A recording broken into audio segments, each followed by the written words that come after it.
Good evening to you and thank you for joining us. I'm Rondrell Moore.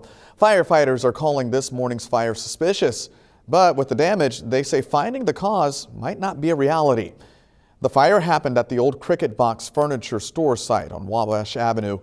The business now operates in a building farther to the east. The Cricket Box had not used the original location that burned this morning in several years. We first told you about the massive fire on News 10 this morning. Now News 10's Caitlin Hunt is at the scene live. She walks us through some of the issues firefighters dealt with as a result of this major fire.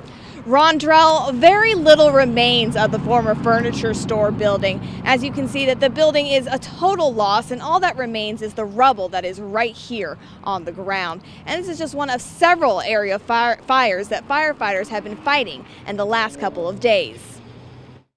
The Terre Haute Fire Department battled a massive fire at the old Cricket Box furniture store site on Wabash Avenue. The business is now located further along Wabash Avenue. The fire department described it as a defensive fire, meaning crews could not enter the structure. Terre Haute Fire Chief Bill Berry says the crews encountered other challenges on this call. You know, we get some hydrants that freeze up. We had a hydrant across the road here that was broken. Then when we ended up finally getting the ladders set up, we had some pumping problems and some issues. But Barry says none of this added to the destruction of the old location. While the cause of the fire is still being investigated, it is just one of several fires crews have responded to in the area.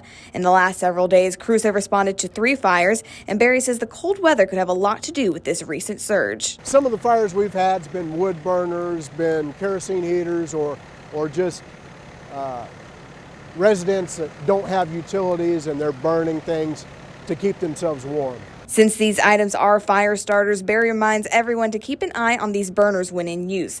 But accidents will still happen, and Barry says the Terre Haute Fire Department is leaning on other departments during this time. He says fellow firefighters have provided them extra manpower and warming supplies during this time. We thank them very much. That's a great show of mutual aid, and we can't thank them enough for that. As we mentioned earlier, the fire shut down a good portion of Wabash Avenue, but it appears that traffic is moving at a normal pace. It also closed down 2 neighboring businesses, including the Goodwill, which is now open, and Coffee Cup, which plans to open tomorrow. Reporting live in Terre Haute, Caitlin Hunt, News 10.